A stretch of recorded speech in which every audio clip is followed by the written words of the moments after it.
menyelesaikan UR3 investigasi. Saya belum dapat laporan yang hukuman 16 kan. Ya, tapi kalau ada memang saya betul ya. Kalau misalnya seperti itu ya, kalau ada memang saya kira sangat. Prof, apakah kedepannya rektorat akan memanggil dosen? Oh iya, nanti akan lapor mereka kan? Enggak usah lah, rektorat kita belum apa hoak apa enggak gitu kan kita nggak tahu.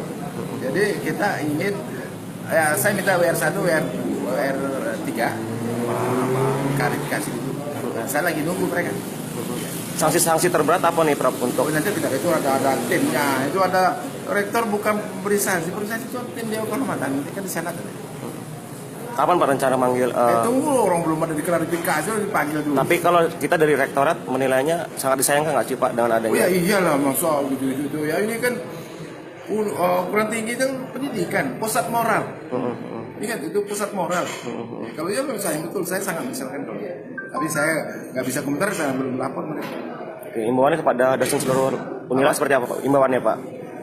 Iya, saya kira itu kan hal yang sangat dasar. Dosen itu kan kayak digugu dan ditim. Masa membuat yang tidak senonoh ya? Iya. Saya kira itu saya sangat menyayangkan. Dan saya kira dari 1.500 dosen yang ada aja pencilannya. Oke. Iya. Terima kasih Pak.